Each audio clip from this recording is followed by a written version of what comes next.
오늘 함께 나눌 말씀을 찾아보도록 하겠습니다. 우리 먼저 구약 잠언서 1장 20절부터 33절까지 말씀입니다. 잠언 1장 20절부터 33절까지 말씀, 우리 구약 성경 911쪽입니다. 잠언 1장 20절부터 33절까지 천천히 말씀을 음미하면서 함께 말씀을 봉독합니다. 우리 같이 함께 봉독하겠습니다. 지혜가 길거리에서 부르며 광장에서 소리를 높이며 시끄러운 길목에서 소리를 지르며 성문 어귀와 성중에서 그 소리를 발하여 이르되 너희 어리석은 자들은 어리석음을 좋아하며 거만한 자들은 거만을 기뻐하며 미련한 자들은 지식을 미워하니 어느 때까지 하겠느냐. 나의 책망을 듣고 돌이키라. 보라, 내가 나의 영을 너에게 부어주며 내 말을 너에게 보이리라. 내가 불렀으나 너희가 듣기 싫어하였고 내가 손을 폈으나 돌아보는 자가 없었고 도리어 나의 모든 교훈을 멸시하며 나의 책망을 받지 아니하였은즉 너희가 재앙을 만날 때에 내가 웃을 것이며 너희에게 두려움이 임할 때에 내가 비웃으리라. 너희의 두려움이 광풍같이 임하겠고 너희의 재앙이 폭풍같이 이르겠고 너희에게 근심과 슬픔이 임하리니 그때 너희가 나를 부르리라. 그래도 내가 대답하지 아니하겠고 부지런히 나를 찾으리라. 그래도 나를 만나지 못하리니 대저 너희가 지식을 미워하며 여호와 경외하기를 즐거워하지 아니하며 나의 교훈을 받지 아니하고 나의 모든 책망을 없인 여겼음이니라. 그러므로 자기 행위의 열매를 먹으며 자기 꾀에 배부르리라. 어리석은 자의 태보는 자기를 죽이며 미련한 자의 안일은 자기를 멸망시키려니와 오직 내 말을 듣는 자는 평안히 살며 재앙의 두려움이 없이 안전하리라. 아멘. 우리 한 번 더 보겠습니다. 우리 신약 성경 마가복음 8장입니다. 마가복음 8장 27절부터 우리 38절까지 말씀. 마가복음 8장 27절부터 38절까지 말씀입니다. 마가복음 8장 27절부터 38절까지 말씀 같이 함께 봉독합니다. 시작.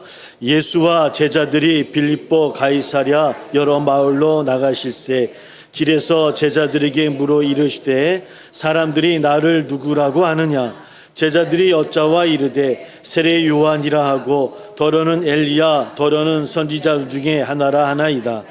또 물으시되 너희는 나를 누구라 하느냐. 베드로가 대답하여 이르시되 주는 그리스도의 신이이다 하며 이에 자기의 일을 아무에게도 말하지 말라 경고하시고 인자가 많은 고난을 받고 장로들과 대제사장들과 서기관들에게 버림받아 죽임을 당하고 사흘 만에 살아나야 할 것을 비로소 그들에게 가르치시되 드러내놓고 이 말씀을 하시니 베드로가 예수를 붙들고 항변하매 예수께서 돌이키사 제자들을 보시며 베드로를 꾸짖어 이르시되 사탄아 내 뒤로 물러가라. 네가 하나님의 일을 생각하지 아니하고 도리어 사람의 일을 생각하는도다 하시고 무리와 제자들을 불러 이르시되 누구든지 나를 따라오려거든 자기를 부인하고 자기 십자가를 지고 나를 따를 것이니라. 누구든지 자기 목숨을 구원하고자 하면 잃을 것이요 누구든지 나와 복음을 위하여 자기 목숨을 잃으면 구원하리라. 사람이 만일 온 천하를 얻고도 자기 목숨을 잃으면 무엇이 유익하리요. 사람이 무엇을 주고 자기 목숨과 바꾸겠느냐. 누구든지 이 음란하고 죄 많은 세대에서 나와 내 말을 부끄러워하면 인자도 아버지의 영광으로 거룩한 천사들과 함께 올 때에 그 사람을 부끄러워하리라. 아멘. 할렐루야. 감사와 영광을 돌립니다. 오늘도 갈망하는 그 마음으로 또 소망하는 마음으로 나와 함께 예배하는 우리 저희들과 함께 해주시는 주님, 이 시간 우리에게 능력을 더하여 주셔서 다시 한번 힘을 얻어 세상 가운데 나가는 우리 되기를 소망합니다. 우리 사랑하는 귀한 성도님들, 우리 삶 가운데서 그래도 주의 길을 걷고자 한 발짝 한 발짝 나가는 삶 가운데서도 또 어려움도 있고 또 바람도 만나고 파도도 만납니다. 하나님이여, 이 시간 우리 10년 가운데 위로함을 주님 함께해 주시고 또 주께서 인도하여 주셔서 늘 좋은 길로 좋은 열매 맺는 저희들 되기를 소망합니다. 늘 하나님 음성 듣기를 소망하고 갈망하게 도와주시고 그 뜻 가운데 우리 삶을 이루어 나갈 수 있는 우리 모두 될 수 있도록 함께하여 주옵소서. 혹여나 가정의 어려움으로, 육신의 어려움으로, 또 여러 가지 관계의 어려움으로 아파하는 성도님들은 있지 않습니까? 하나님이여, 그 마음도 주님께서 붙들어 주시고 함께하여 주셔서 하나님 지혜롭게 좋은 길로 가게 해주시고 회복되는 일들이 우리 가운데 일어나기를 소망합니다. 오직 주님께 갈망하며 소망하며 기도할 수 있는 저들 될 수 있도록, 그 예배의 자리에서는 우리 모두 될 수 있도록 주님께서 함께하여 주옵소서. 오늘도 귀한 예물로 드려진 손길이 있는 줄 압니다. 하나님 축복해 주시고 충만케 해 주시고 넘치게 하여 주옵소서. 보이지 않는 곳에서 교회와 성도님들을 위해 기도하며 헌신하는 눈물의 기도도 있는 줄 압니다. 하나님 다 흡양해 주시사 나누며 베푸는 복도 허락하여 주옵소서. 오직 주님만이 영광 받아 주실 것을 믿으며 예수님의 이름으로 감사하며 기도하옵나이다. 아멘. 우리 함께 기도하겠습니다. 그래도 힘 더 내세요 라고 서로 한번 함께 서로 인사 나눕니다. 우리 그래도 힘 더 내시고 또 화이팅 하시죠.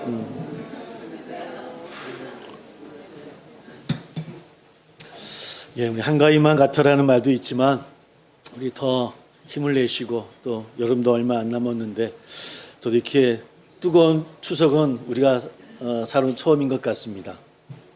우리 행복한 추석 또 가는 길, 또 그런 가정의 만남이 되시기를 소망하고요. 각각 바라고 소망하는 길은 다 다르겠지만 우리가 본향을 바라듯이 또 우리 마음들도 그렇게 함께 나갈 수 있는 우리 세상의 성도님들이 다 되어지시기를 소망합니다. 우리 교회 메인 콘솔이 지금 수리 중에 있어서 목소리가 좀 떠 있습니다. 좀 이해해 주시고 좀 들어주시면 좋을 것 같습니다. 오늘 잠언의 말씀과 마가복음의 말씀을 함께 읽고 또 말씀을 나눠보려고 합니다. 잠언의 말씀에 지혜, 즉 하나님 말씀이 또 길거리, 광장, 시끄러운 길목, 성문어기, 성중에서 소리를 높여 부르고 있다라고 이야기를 합니다. 아마 이 말씀이 의미하는 바는 하나님 말씀은 누구나 다 들을 수 있도록 선포되어졌다라고 하는 것을 의미하는 것 같습니다. 즉 누구라도 하나님의 말씀을 듣지 못하는 이는 없다라는 그런 말씀이겠죠. 그런데 어떤 사람들은 지혜의 소리를 듣고도 또 어떤 이들은 또 듣지 못하는 분들도 분명히 있을 것 같습니다. 아니, 엄밀하게 말하면 듣지 못하는 것이 아니라 들었지만 그러나 듣기 싫어했던 모습은 아니었을까, 그런 모습으로 함께 고백해 보려고 합니다. 싫어하는 것도 그냥 싫어하는 것이 아니라 오늘 말씀을 읽어보니까 지혜의 말씀을 멸시하기도 하고 미워하기도 하고 업신여김으로 인해서 멸망의 길로 갈 수 있다라고 경고의 말씀을 우리에게 주고 있습니다. 또 이사야 6장 9절 말씀 보면 듣기는 들어도 깨닫지 못할 것이요 보기는 보라도 알지 못할 것이더라 하셨던 그 이사야의 말씀과 또 통하는 그런 말씀이기도 합니다. 여하튼 간에 오늘 말씀은 하나님께서는 어떤 방법으로든 누구나 알아들을 수 있도록 말씀을 들려주시고 또 보여주신다라고 말씀하고 있습니다. 그러므로 누구든지 하나님 말씀을 듣지 못했다라고 하는 것은 핑계라고 하는 것이죠. 아니, 어쩌면 영의 귀와 눈이 멀어서 어디서나 들려지는 하나님의 그 음성을 우리가 듣지 못하던 이가 또 어떤 때는 듣게 되어지고, 또 보지 못하던 이가 보게 되어지고, 또 그런 모든 것들이 오늘 말씀을 읽으면서 그런 모습이 기적이 아닐까. 우리가 이 자리에 앉아서 함께 예배하고 말씀을 듣고 찬양을 하고 함께 나누는 것 그 자체가 우리 삶 가운데 기적일 수 있겠다라는 생각을 해보게 되어집니다. 잠언 1장 33절에 이런 말씀이 있습니다. 오직 내 말을 듣는 자는 평안히 살며 재앙에 두려움 없이 안전하리라 라고 오늘 1장의 말씀을 마무리하고 있습니다. 오늘 이 말씀이 한가위를 맞이하는 우리 사랑하는 성도 여러분과 또 함께 만나는 사랑하는 친지들과 사랑하는 이들 모두에게 이루어지기를 먼저 주의 이름으로 소망합니다. 그러나 하나님 말씀을 듣지 않는 자의 삶은 어떠하겠습니까? 오늘 말씀을 빗대어 보면 재앙을 만날 때 하나님이 웃으시고 두려움이 임할 때 하나님이 비웃으신다라고 좀 무섭게 우리에게 경고하고 있습니다. 어떤 이가요? 하나님의 말씀을 듣지 않는 자의 삶이 그렇다는 겁니다. 결국 그들은 자기 꾀에 넘어지고 만다라고 이야기합니다. 아마 자기 꾀라는 말은 오늘 말씀에 지혜라는 단어와 대비되는 말인 것 같습니다. 그런데 세상은 자기 꾀를 따라 살아가는 것을 잘 사는 것이다, 성공의 길이다라고 이야기를 하고 있죠. 분명 우리가 알고 있듯이 하나님의 가치관과 하나님의 뜻과 세상의 가치관은 분명히 다른 것 같습니다. 세상의 가치관은 첫째가 되는 것이 성공이고 1등만 해야만 성공이다라고 이야기를 하죠. 그래서 좀 속된 말로 1등만 기억하는 더러운 세상이라고 이야기하는 분들도 분명히 있는 것 같아요. 세상의 가치관에서는 어떤 때는 2등조차도 실패자라고 느껴질 때가 많이 있는 것이 우리네 살아가는 모습이더라는 겁니다. 세상은 권력을 쥐면 섬김을 받을 수 있다라고 이야기합니다. 그러나 하나님의 가치관은 다른 것 같습니다. 하나님은 섬기라고 이야기를 합니다. 이렇게 자기 꾀와 지혜는 충돌합니다. 여러분은 어떤 길을 따라 나아가겠습니까? 세상의 그 꾀에 따라가겠습니까? 아니면 지혜를 따라 살아가는 여러분들이 되시겠습니까? 오늘 그 물음을 우리에게 주고 있는 것 같아요. 오늘 교회력의 말씀 가운데 함께 읽지는 않았지만 야고보서의 말씀도 있었습니다. 3장 1절을 보니까 선생이 되지 말라라고 야고보서에서 이야기를 합니다. 아마 누군가를 가르치는 선생은 당연히 말을 많이 할 수밖에 없지 않겠습니까? 설교자인 저도 또 말을 많이 할 수밖에 없는 그런 직이기도 하고요. 그리고 그 가르침에는 막중한 책임이 분명히 따릅니다. 그래서 아마 야고보서에서는 성급하게 선생이 되지 말라라고 우리에게 권고하고 있는 것 같아요. 그에 반해서 배우는 사람은 그러면 어떻게 해야 되겠습니까? 가르치는 사람은 말을 많이 하겠지만 당연히 배우는 사람은 잘 들어야 될 것 같습니다. 그래서 서신서의 말씀 가운데 들음과 연결되는 지점이 바로 이것 같아요. 말하고 듣는 일은 뗄래야 뗄 수 없는 관계입니다. 그래서 야고보서로 보면 그 들음의 이야기가 나중에는 혀를 어떻게 잘 관리할 것인가라는 말씀까지 이어지고 있더라는 것이죠. 여러분, 아무리 큰 배라도 사공이 그 배를 움직이기 위해서는 작은 방향키를 가지고 움직이지 않습니까? 그러니까 우리 자신을 되돌아보면 그 작은 키가 어디냐면 혀인 것 같아요. 혀를 통해서 어떤 때는 우리의 삶의 방향도 정해지고 또 가게 되어질 때가 많이 있더라고 하는 겁니다. 그래서 이 혀를 잘 길들여야 된다라고 이야기하는데 참 어렵습니다. 우리 몇 주간 계속해서 말하는 것을 좀 천천히 하고 잘 들어야 되고 노하는 것을 좀 더디하라고 계속 이야기를 나누고 있죠. 그래서 성경은 좀 무섭게 이야기합니다. 혀의 본성을 뭐라 이야기하냐면 야고보 3장 8절을 보니까 쉬지 않는 악이요 죽이는 독이 가득하다라고 이야기를 합니다. 참 무서운 말이지 않겠습니까? 그러므로 이 혀를 잘 길들이고 다스려야 됩니다. 그럼 어떻게 다스려야 될까? 우리 야고보서에는 그래서 지혜의 말씀을 잘 들어야 된다라고 이야기를 하고 있는 것 같아요. 지혜의 말씀을 잘 들어라. 지금도 누구나 알아들을 수 있도록 아까 말씀드린 것처럼 길거리, 광장, 길목에서 울려 퍼지는 그 하나님의 말씀을 잘 듣는 것이 우리 혀를 잘 다스리는 것이다 라고 이야기를 합니다. 그러므로 가르치는 선생이 되는 일도 좋은 일이지만 먼저 잘 듣는 저나 우리 되기를 먼저 주의 이름으로 소망합니다. 지혜의 말씀을 잘 듣는 사람의 혀는 지혜를 말하게 되어지고 잘 듣고 잘 말하는 사람은 바로 그런 사람이 선생님이라고 이야기를 하고 있더라는 것이죠. 말과 삶이 다르지 않으니 이 역시도 깨끗하고 흠이 없는 경건을 이루는 사람이다라고 성경은 우리에게 이야기해 주고 있습니다. 그렇게 잘 들음이 지혜에서 오는 것이다라고 이야기를 하고 있고요. 오늘 특별히 또 마가복음 본문을 함께 읽어 보았습니다. 함께 들음의 이야기로 이 말씀도 함께 한번 살펴보려고 합니다. 빌립보 가이사랴 여러 마을로 가실 때 예수님이 제자들에게 오늘 말씀처럼 이렇게 묻습니다. 사람들이 나를 누구냐고 하느냐, 나를 누구냐고 하더냐라고 제자들이 묻지요. 그때 베드로가 이렇게 고백합니다. 주는 그리스도이십니다. 주는 그리스도이십니다. 근데 이어서 예수님이 자신이 앞으로 하실 일을 그 고백 이후에 계속 말씀을 하고 계셔요. 그 일은 이제 많은 고난을 받고 버림받아져서 죽임을 당하게 되어지고 사흘 만에 부활할 것이라는 이야기를 그 제자들에게 이야기를 해줍니다. 그러자 주는 그리스도십니다라고 고백했던 베드로가 예수님 앞으로 나와서 항변합니다. 성경은 항의하다라는 단어로 나와 있는데 이 단어는 에피타마오라는 그런 헬라어입니다.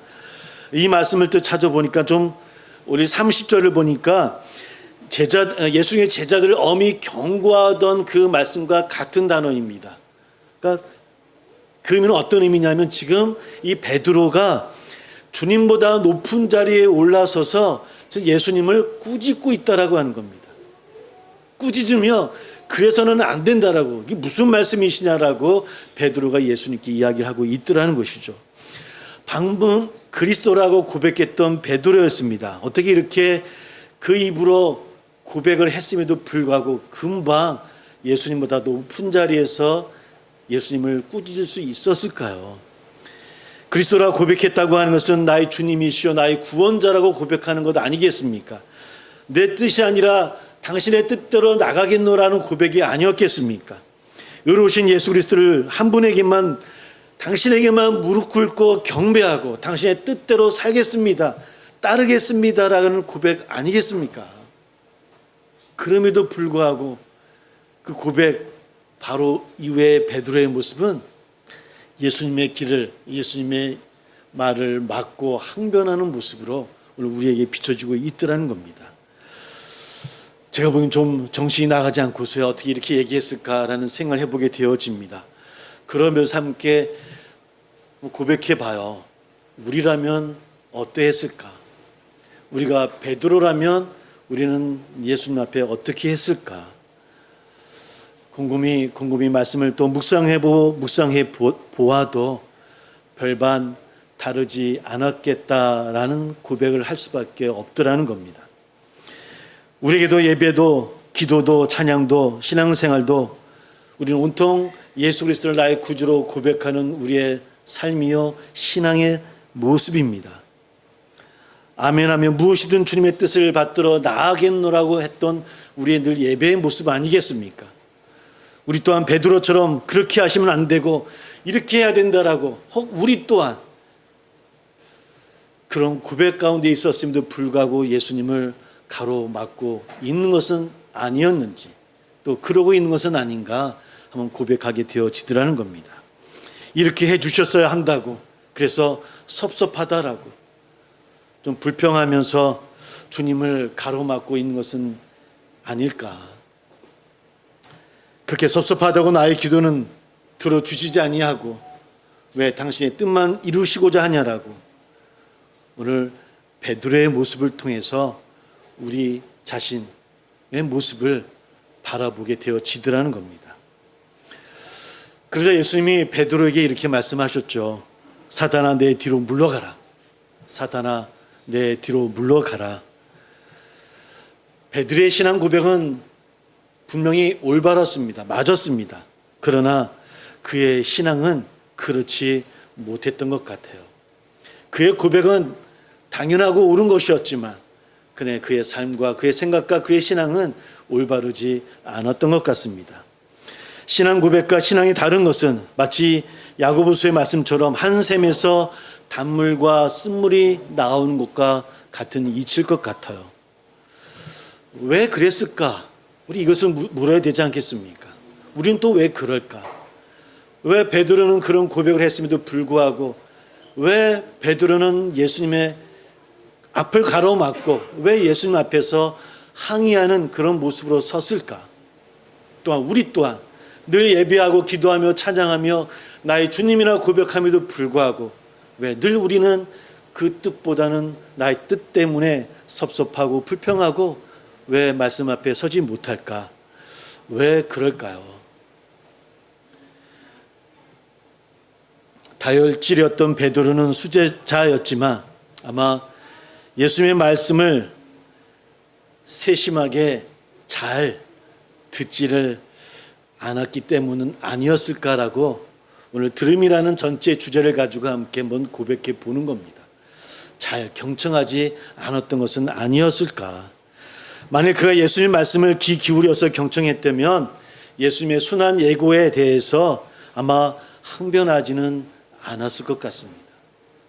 그분이 왜 이 땅에 오셨는지, 어떤 말씀을 하셨는지, 그의 삶이 어떤 뜻인지를 그가 잘 경청하였다고 한다면 이렇게 항의하며 주의 앞을 막지는 않았을 것 같아요.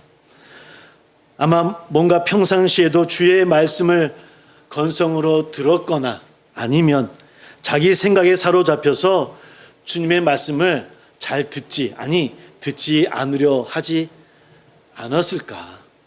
왜? 그의 뜻과 주님의 뜻이 달랐기 때문이 아니었을까요? 그건 아니다라고 생각했던 것은 아니었을까요?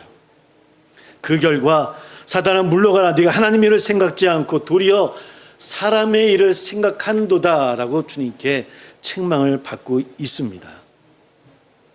우리 또한 그러지 아니할까요? 우리 또한 오직 주님만이 나의 구주님이시고 나의 구원자이시고 나의 주인이라고 고백하면서 그 뜻을 따라가는 것이 하나님의 영광을 위한 것이고 당연한 것이라고 고백하면서도 우리는 정작 우리 삶 가운데서는 주님을 막을 때가 얼마나 많이 있는지, 왜 그랬을까? 우리 자신에도 물어보아도 오늘 베드로처럼 잘 경청하지 못했던 것은 아니었을까? 그럼에도 우리에게 위로가 되는 것은 주님은 그렇게 꾸짖기만 하시고 뒤돌아가시는 분은 분명히 아니라는 겁니다. 우리에게 정말 힘이 되는 것은 물러가라고 말씀하시는 그 꾸짖는 말씀만이 아니라 그 뒤에 말씀에 덧붙인 말씀, 뭐라 말씀하십니까? 내 뒤로 물러가라 라고 이야기해 주시는 주님을 만나게 되어집니다. 그렇게 주님은 당신과 맺은 관계를 결코 포기하지 아니하시는 분이심을 또한 고백하며 영광을 올립니다. 우리 또한 베드로처럼 이렇게 실패할 때도 있고 또 주님을 막아설 때도 있겠지만 그런 우리를 버리시는 주님은 아니시라는 겁니다. 포기하지 아니하시고요, 내 뒤로 물러가라, 내 등에 서라 말씀하시는 주님을 만나게 되어집니다. 그래서 다시 우리가 주의 말씀으로 출발할 수 있도록 우리의 손을 붙잡아 주시는 분 또한 주님이심을 우리가 고백하고 깨닫는 저나 우리 되기를 주의 이름으로 소망합니다. 오늘 그런 주님께 예배하고 있고 그런 주님이 우리와 함께 계심을 늘 기억하기를 소망합니다. 그래서 오늘 말씀을 간단하게 한번 정리를 해봅니다. 우리 길거리에서, 광장에서, 길목에서 소리 높여 말씀하시는 그 말씀을 잘 듣는 우리 사랑하는 성도 여러분 되시기를 주의 이름으로 소망합니다. 잘 듣기를 소망합니다. 잘 들으십시오. 성경을 통해서도 말씀하시지만 어떤 때는 전쟁의 포화 속에서 고통당하는 우리의 이웃을 통해서도 들리기도 하고요. 함께 웃어주고 기뻐하는 우리의 동역자들 그 속에서도 들어주시기도 하고요. 아픔을 당하는 우리의 이웃들, 성도들 가운데서 우리와 함께 하시는 주의 말씀을 듣기도 합니다. 일상에서 우리가 만나는 모든 것들을 통해서 들려주시는 그 하나님의 말씀을 우리가 잘 듣고 또 잘 듣기를 소망합니다. 우리가 살고 있는 세상에서 들려오는 모든 소식은 어쩌면 하나님의 사인일 수도 있다라고 하는 겁니다. 그 사인을 통해서 하나님의 말씀을 좀 잘 들었으면 좋겠습니다. 오늘 이 시간, 이 말씀을 나누는 이 시간 또한 하나님의 말씀의 사인으로 이렇게 들려지기를 주의 이름으로 소망합니다. 또한 주님은 우리와 가까운 이들을 통해서 지혜의 말씀을 들려주시는 분입니다. 그러므로 여러분 가까이 계신 분들에게 또 좋은 말과 또 좋은 대화와 주의 말씀을 함께 나눌 수 있는 여러분 되기를 주의 이름으로 소망합니다. 한가위 명절입니다. 우리 친척들과 좋은 이야기들, 좋은 말씀들을 잘 나눌 수 있는 이 시간이 되기를 소망합니다. 경청이라는 단어를 찾아보니까 이런 뜻이 있었습니다. 귀 기울여 주의해서 듣는다는 뜻과 귀 담아 듣는다는 뜻이 있습니다. 우리 이번 명절은 좀 잘 경청하는 시간이 되어졌으면 참 좋겠습니다. 저도 설교자라 보니 늘 명절 되면 말을 많이 합니다. 이번엔 좀 잘 들으려고 합니다. 우리 자녀들, 또 아내의 이야기도, 부모님의 말씀도, 형제들의 이야기도 잘 들으려고 합니다. 여러분도 잘 들어서, 그래서 그 속에서 들려주시는 하나님 음성을 잘 듣기를 주의 이름으로 소망합니다. 그래서 기쁨의 귀한 명절을 잘 보내시는 우리 사랑하는 성도 여러분 다 되어지시기를 주의 이름으로 축복합니다. 함께 기도하겠습니다.